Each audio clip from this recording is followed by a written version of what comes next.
I also talked about an even more important factor, and that's having a partner that you can count on. And that's what we're really trying to be with the new government here in Ontario. We're committed to being that true partner to businesses right across the province. We're working to make it substantially faster and easier and cheaper to do business in Ontario. We're getting out of the way of our business leaders so they can focus on what they do best, developing great products and great services, and doing the hard but satisfying work of building a successful company. So I want to thank every business leader that's here today for the enormous contributions that you make to all of us and to our economy. The work that you do every day to grow your business helps drive our economy and create good jobs that are a firm foundation for our families and our communities. It's terrific to see the success so many companies operating here in Mississauga are having, and it's been terrific to see other companies take notice as well. Take CBS Studios, for example. They just announced a new 260,000 square foot facility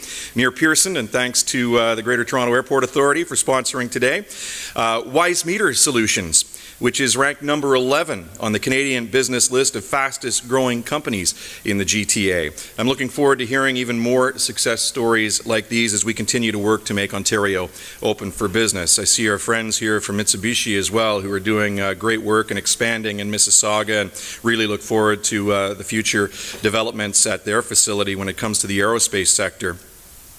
A big part of our work is lowering the cost of doing business, as I mentioned. From the Premier on down, we've made it very clear that we need to make Ontario more competitive by eliminating unnecessary regulations and making it cheaper, easier, and faster for companies to comply with the regulations that we do need. Because when it comes to red tape, we've got a real problem in Ontario that we're trying to fix. There was a research paper that came out a few months back by scholars at the Munk School of Global Affairs and Public Policy, and it shows just how bad things are or were in Ontario. It shows that Ontario has the highest cost of complying with regulations of any jurisdiction in Canada. We pay almost $10,000 more than any of the other provinces per year. And the problem with Ontario's heavy regulatory burden goes just beyond our country's borders. Job creators have told us about a troubling trend, and that's the widening gap between Ontario and the U.S. states that we compete with for investments here. And it's not just U.S. states either, it's the entire world.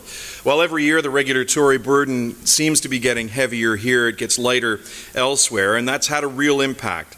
Many companies haven't been investing to expand or modernize their operations in Ontario, or they've been taking their investments in new operations south of the border. Just listen to this one. A recent report from the C.D. Howe Institute found that Ontario businesses invest a little over $9,000 per worker a year, whereas the U.S. businesses are investing over $20,000 per worker every year. So we need to fix that.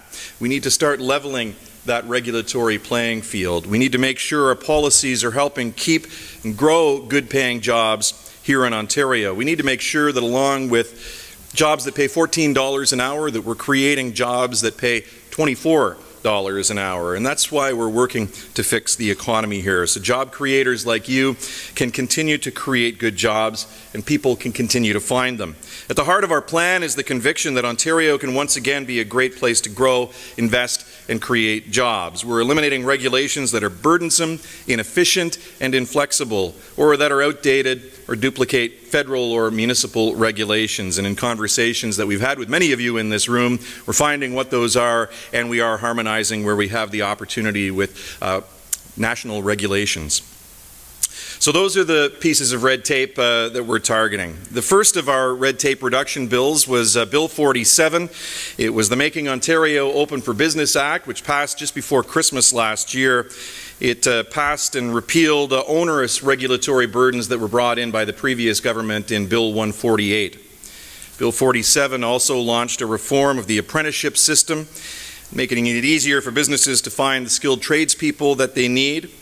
In April, we brought in another piece of legislation restoring Ontario's Competitiveness Act. It was Bill 66. The Act took over 30 actions across 12 different ministries and 12 different industries, actually, reducing red tape in the agri-food and manufacturing, construction, and also the auto sector.